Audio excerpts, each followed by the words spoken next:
Whoever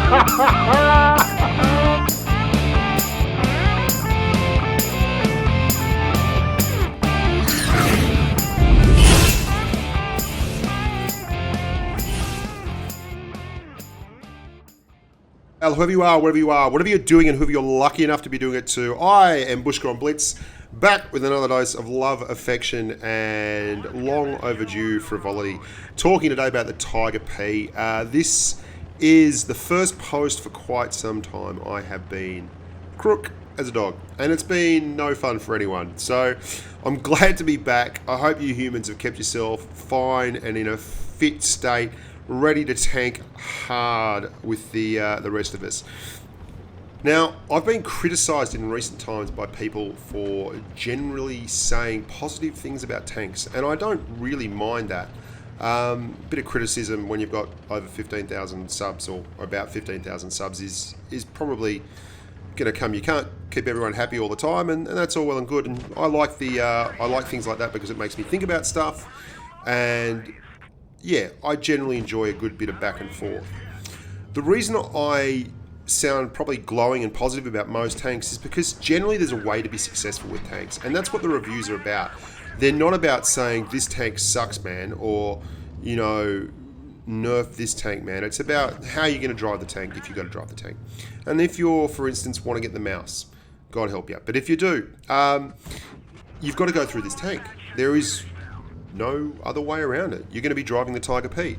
So I'm going to be telling you how to do things in the Tiger P and play it to be successful. Because, you know, I was reasonably successful with it when I played it. And that's what we're here for. We're here to help the humans. That's the channel motto. For those of you that didn't know, it's help the humans. You being the humans, me being the guy trying to do the helping. Now, it's not to say I think this is a strong tank, because I really don't. And I don't think it's the fault particularly of the tank. There's a couple of things that have happened of late with this tank that have been more defined by gameplay style than anything else. One is the change to one-to-one matchmaking, which has helped it because you no longer have such a huge amount of tier 9s to fight off. And that's good because it's not a very strong tank in a tier 9 game. Unfortunately, though, has been this huge resurgence in Tier 8 as the prime mover in the credit market.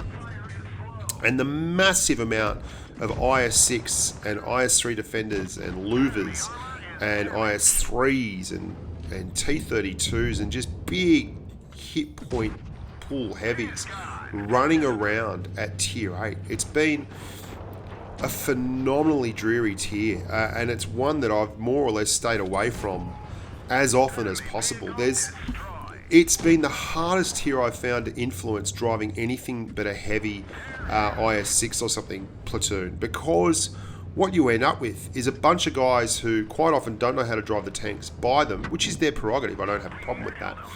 And then push forward and hit point swap, and they just drive forward pressing the button. That's all well and good, but what it means is poor old tanks like the Tiger P, who see a lot of Tier 8, have to deal with some pretty hefty tanks. And it's not a frontline heavy. It's got 200mm of armour in various sections across the front of the tank, which isn't bad, but it's not amazing, and it's got big weak points. It's got the lower glacis, as obvious. The turret's not particularly strong. It's strongish, but there's a huge weak spot on top. The hatch is 90mm at best, 95mm at best, sorry, and it tapers off to 50mm on top, which is truly horrific, which means you can be penned through the hatch quite comfortably. You have a 2.9 second aim time gun, which is pretty surprising, considering the fact that it's a 7.7 round a minute weapon with only 220 alpha. It's a bit of an odd one for it to be penalised so with the aim time. But for that, I run a gun lane drive on it, and I've got to be honest, it's pretty tight as a reticle for a 2.9 second aim time gun, which was just a bit of a surprise for me. It doesn't feel as high as 2.9, as most of those 2.9 guns are. The issue you're also going to have is the mobility is pants. It's got 20 degrees of traverse on its turret. It has 20 degrees of traverse on its chassis. on its tracks, which is, it's horrible. That's KV4 kind of stuff, and that's not a very fast tank. So you're facing tier 8, which I think is the worst tier in the game at present. You've got a slow traverse numbers, so you can't really push up on mediums. If you push up on anyone who's good in a medium or a light, they'll go round you like a dose of hot salt. So you'll really be in strife. The pen numbers are good. 203mm a pen on your AP, 237 on your APCR. You're gonna have to go to APCR at times to ensure penetration, but you can see there, even then, there's not a huge difference between your AP and your APCR. I mean, 34mm of difference between the two is not massive. What else? I like to think that this is a second line tank. This is a sniper. This is a heavy in a pinch, able to bully tier 6s, able to stand up to most of its tier 7 counterparts, and if played smart, able to do quite well. You can see here this Tiger 2 is going to push on me. I'm going to put myself behind the Tiger 2 as much as possible. There's an IS up there and an IS-3 coming. I'm just trying to get behind him, but look how slow. It's glacially slow. And we're just trying to keep behind him again. And they both want a piece of me down there. And we're going to nut them anyway. Gun, pretty good. Look at it perform. The gun's pretty good. I mean, the gun's probably the best part of the tank, to be honest. If you're going to be playing a sniper tank, this is the kind of sniper tank you want to be playing. .34 is a very nice accuracy. 2.9 second, not so great, and 220 alpha, not so great. But your pen and your accuracy are pretty good. You look at tanks like the IS and the KV3, and they've got 4 rounds at 400 alpha. And the reason that's such an easy way to be successful in a heavy tank is it allows you to peekaboo. You're able to go forward, fire off a big dose of alpha, and bugger off back, which is really, really important. And it also allows you to compete at tier 8 because 400 alpha is your same alpha as your IS-6s, your IS-3 defenders, your T-34s, your IS-3s, that same alpha. Nice big front load of damage, so you fire it off and then you hide again. Reset your camo, don't come out till you need to.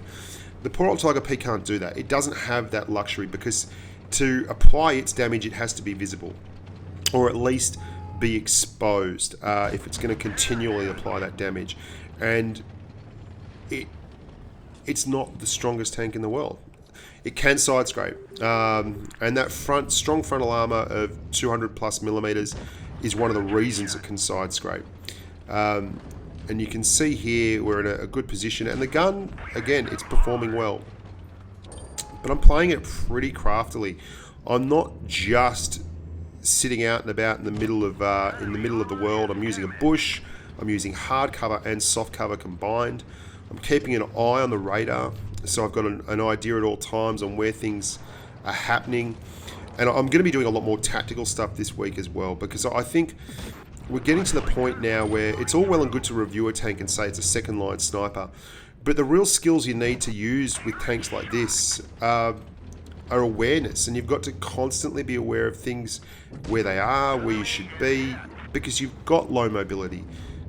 You don't have much in the way of monster armor. Your main calling card in this tank has got to be your smarts. And if you don't display those, you will get torn asunder quite comfortably. The Tiger 1, I don't even know what I'm going to do. I used to love the Tiger 1. It's obviously fallen well behind the times. And power creep's just something that happens in video games. It's something that goes... People like bigger. They like bigger, stronger, faster.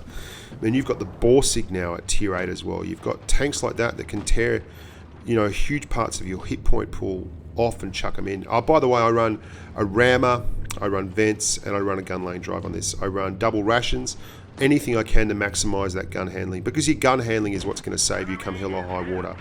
And you can see it doesn't look like a 2.9 second aim time reticle. The reticle is surprisingly tight. I do have all the perks in the world though, obviously. So, if there's a bonus for for gun handling, I've got it. Little Cromwell probably making some bad decisions here. And you can see I'm not giving that SU-100. The gun depression, as you can see there, is very poor. 6 degrees, only negative 6 degrees of gun depression, and 5 over the sides, which is even worse. Your Tiger P, it's not going to be dominating. You mean it can do stuff, it can do bits and pieces. It's just not what I'd call a super strong tank. Oh, I'd love to love it. I'd love to like it more. It was really strong when it came out. It was a bit different. It seemed to get the edge on people for a while, but it's more or less been picked up and run with, and everyone kind of knows it now. It's all right for brawling like this, but you're playing against a T29 who's probably not the world's best player, and it's not his fault. I mean, what are you going to do? I didn't love it, but if you're going to drive it, second tier sniper, be very, very map aware. Stay behind the really big dogs, and if you're running into a bunch of IS-6s, IS-3s, and the like, as you will, Borsigs, ISU-152s at tier 8, make sure you're not the first heavy around the corner, because, mate, you'll get lit up big style. I'm Bushka on Blitz. Thank you very, very much for watching, guys. A lot more tactical stuff coming down the pipe this week. I'm going to be doing a lot of shorter, sharper videos with a focus on thoughtful gameplay and style rather than the reviews. We've been doing an awful lot of reviews. We have more reviews on channel than any other Blitz channel there is. If you come along here and have a look at it, the amount of content I've pumped out in the last month, particularly TDs, we've repaired a big gap in the market there. You're going to have to be pretty impressed, surely. It's been a labour of love, but I'm really happy now that we've got a little bit more of a balanced diet: TDs, mediums, lights, and heavies. So you've been wonderful as always, guys. I probably still sound a little bit flat. It is because I am, but I'm 100% on where I was last Tuesday, and boy oh boy was it looking dim then. I'm Bushka on Blitz. You're bloody lovely. Stay safe on the battlefield.